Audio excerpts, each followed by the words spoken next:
During the time when Mercury is past the South Node, which is about 6 months, you may discover hidden information about things that have been happening around you for the last 6 months. Not everything was fair in the way that people were treating you. There were low blows that were happening, or unnecessary things that were being communicated, but you did persevere through them. It's still bothering you though. Lack of fair play. Things got nasty, things got ugly. So you're still kind of licking your wounds, but you were successful and you were able to defend yourself. So they were not able to achieve their goal.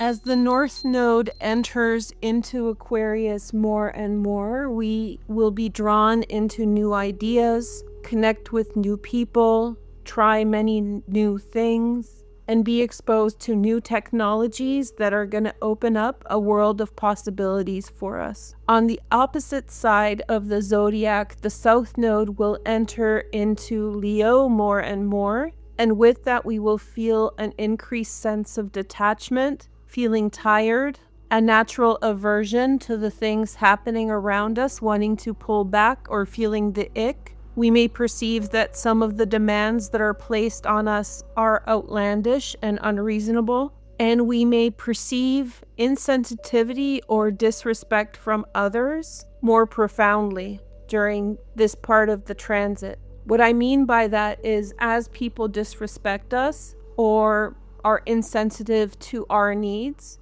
we may feel that more prominently and become aware of the way that they're treating us, which we may have overlooked in the past. But now, as the South Node moves through Leo, those types of transgressions become things that we realize are unacceptable or that we can't entertain. And most of the reactions will be things like pulling back, taking a step back, or going in our own direction. To understand this energy further, we can look back to July 11th, 2026. This is when Venus passed the South Node, and something called Akala Sarpa, which is a concept from Vedic astrology, happened, which is a break in the balance of the zodiac. As you can see in the chart, all of the inner planets and most of the outer planets were on one side of the nodes. And when Venus passed the South Node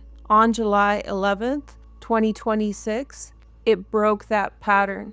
Now you can see Juno, Lilith, and Pluto on the other side. But for these observations, primarily the personal planets, Jupiter and Saturn, are counted. Kala Sarpa represents a dominance of energy on one side of the zodiac. And now we are shifting the pattern into the secondary pattern called Kala Amrita, in which all the planets will slowly drift to the other side of the nodes. I explained all this in a recent video, and I will link it in the description for those who are interested. But essentially, Kala Sarpa has to do with externalization, which means that the effects of the planets are happening in the outside world, while Kala Amrita is more the internalized process. So when Venus moved past the South Node, that energy became more internal,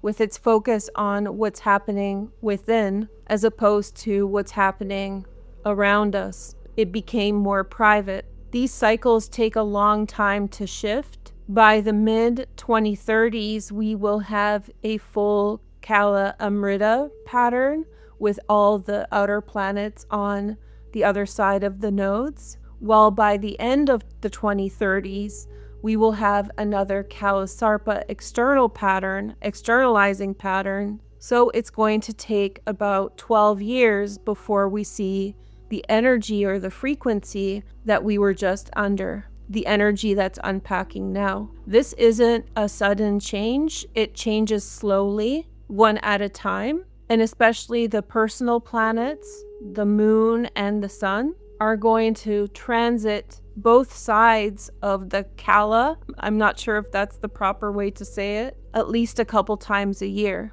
So today I want to look at Mercury past the South Node as that balance from Kala Sarpa to Kala Amrita is forming.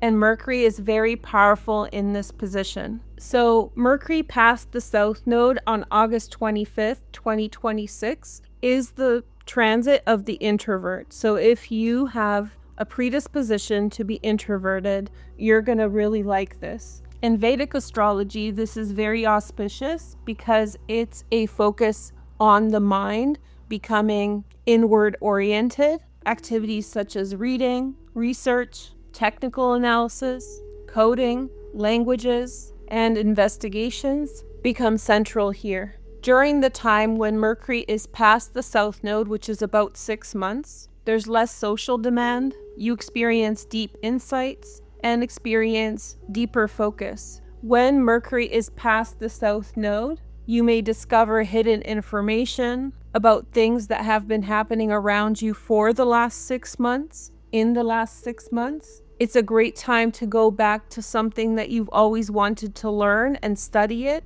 You experience more time to focus and to study. Difficult technical issues you can figure out. And overall, when Mercury is past the South Node, your interests shift to less mainstream topics, less trendy things. And in those things, you can find very unique perspectives. Okay, so let's see what kind of energy. I see this on the bottom right away, so let's acknowledge that this is the Hanged Man. And it's a nice card. It's a card of thinking. Do you see how he's strung to the Ankh, which is the symbol of life force? And he's thinking, right? Those are the arrows pointing to the serpent. So he's a thinking man. The Hanged Man is a thinking man, a card ruled by Neptune. This is our time to think. Let's see the next message. We have the Six of Wands. This suggests that you have attained some kind of victory opposed to other people. In the last 6 months, it's possible that you have been trying to discuss or mediate outside pressures or involvement. Let's see the next card. We have the Nine of Swords. Not everything was fair in the way that people were treating you. There were low blows that were happening, or unnecessary things that were being communicated, but you did persevere through them. It's still bothering you though. Lack of fair play. Things got nasty, things got ugly. So you're still kind of licking your wounds, but licking your wounds in the sense that however you were treated, it was beyond what was fair, you know? So you're more disenchanted with having been exposed to that type of behavior. And then we have Six of Pentacles. So this is likely some type of conflict over money, and you were successful to win whatever it is that you were in conflict over. But that's what motivated the more petty side of behavior. So you have two sixes flanking the Nine of Swords. At the core of the issue is disappointment. It's sadness that you had to experience this. Whoever you were interacting with was super unfair, but you were successful and you were able to defend yourself. So they were not able to achieve their goal of whatever they were trying to do to you. And because you're successful, you're now pushing forward past this situation and you're drawing from insights of having been exposed to that. Then we have the Emperor. Someone is on your side who's very powerful, or they're in a very powerful phase in their life. This card also jumped out. There could have been someone who was jealous of your proximity to someone so powerful as the Emperor. This could have been jealousy. This could have been envy of the fact that maybe you have a positive relationship and they don't. There was someone who was trying to stand in your way because they envied your position, whether you are the Emperor, but I believe the Emperor is someone around you. Someone envied your position and they were brazen enough to act on their envy, which is a completely different level of pathological thinking, right? So this person acted in a way to stop you. They saw your success, they saw your virtue, they saw you protected and happy, and they tried to get in your way, but they were not successful. And then you have the Empress, which is the Six of Pentacles and the Empress connection. You came out on top in terms of the situation. Now, I'm getting a second message for this, and this is specific to anybody who's broken up with a partner. This could be representative of a divorce where certain truths were hidden from one of the parties. Both parties were likely not looking at the truth of the situation, or maybe only one person was. There may have been some kind of a conflict and a refusal to look at the deeper significance of the situation, and both people or one of the people walked away before the situation could get resolved. But this was a successful outcome. So some of you went through a successful breakup in which it could have gotten very ugly, but you've avoided it. That's not a message for everyone, but there's definitely the overall energy of having skirted around or went around something that could have been incredibly destructive and moving past any conflict or any type of energy that would have held you back. Let's take a look at my oracle cards. There's about 300 cards here written from my videos. Now, I want to know in the comments if you guys are enjoying these. Should I make another deck? Give me ideas. Or maybe you can write in the comments predictions that I can write on future oracle decks. Okay, so our first card is a beautiful coincidence is on the horizon. So something's coming in for you that is very, very lucky. You're about to be gifted a present from your partner. Something is about to happen for you that is incredibly positive and uplifting. If you've been attacked recently, this is likely why. Because something is coming your way that is greatly beneficial. And people, certain types of people can pick up on that energy, especially if they're really stuck in the devil energy, low vibrational thinking, destiny swapping, envy. Those are low vibrational vampiric energies, right? I would never have deep compassion for a person who's engaging in behaviors associated with that. But from a higher ordered perspective, I do have compassion for the struggle they're in. And I don't envy or would like to trade places with their suffering. That's the thing to keep in mind when you are being targeted by low vibrational energies like this. The energy that is attached to bringing other people down, coveting what other people have, trying to take people out of their own path for self-advancement. These are terrible energies that lead to terrible consequences. And so people like that can pick up on the beautiful things that are happening in your life. And out of sheer anxiety, this sickness that they have, they try to get it out of your way. But they can't.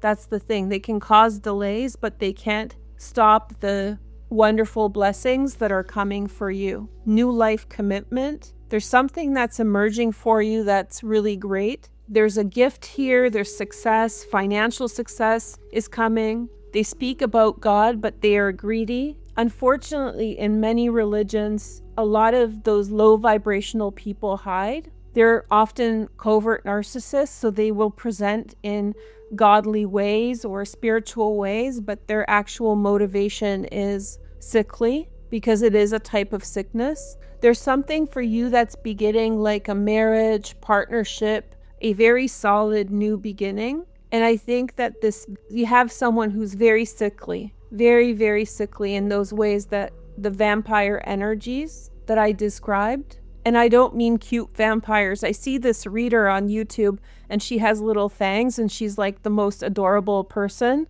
So I don't mean a person like that, but the spiritual vampire energy. They are obsessed. They are greedy. Even if on the surface, they seem godly or kind, the way they move, the way that they assert themselves is not with God or with spirit. They're trying to stop someone from living their life, actualizing their energy is a sickly energy. But you've averted it, most likely in some way with the help of your partner. Wore a social mask to hide motive. Oh, definitely a sickly person. Let's see. Dynamics from the past. This has to do with the past where you were exposed to a similar person like this individual who got in your way. And when it happened in the past, it wasn't intervened correctly. So there was no intervention, there was no support. You may have received messaging that their behavior was correct while you were incorrect in a previous situation. This caused you to internalize the information that you were being given from the outside world, such as a person telling you that you were wrong in a situation in which you were victimized in. It's kind of like a negative spell work. Whoever said that to you was sickly themselves, and that formed that unhealthy attachment to a thought pattern, a thought form that has been haunting you ever since. So you're haunted by acceptance of sickly behavior for such a long time that now this person or people came into your life who were at an extreme end of the spectrum, and they tried to get in your way, they tried to cause you problems, and maybe they even caused you delays. But this time around, as you are looking at this, remember we're talking about Mercury past the South Node. You're getting in touch with that thought form, the one that you were cursed with. Words are curses. So if someone tells you that when you're being hurt, when they blame you for that, that is a curse that they are engaging in on themselves and on you. So you're revisiting that curse and you're dispelling it with your success, your progress, your way forward. And finally, after all this waiting, a door is opening for you that you didn't even see. The success is preparing you for the success that has been waiting for you all along. The energy that had been taken from you as far back as when the initial transgression happened, when that person told you that someone being mean to you was okay, maybe even in childhood, that curse is breaking. And now all the things that have been kept from you by that curse are going to come in as blessings. I hope you guys enjoyed this reading. It gave me goosebumps. Give this about 6 months to emerge fully. It's a bit of a process, but I hope that you enjoy and focus on moving past low vibrational people and situations.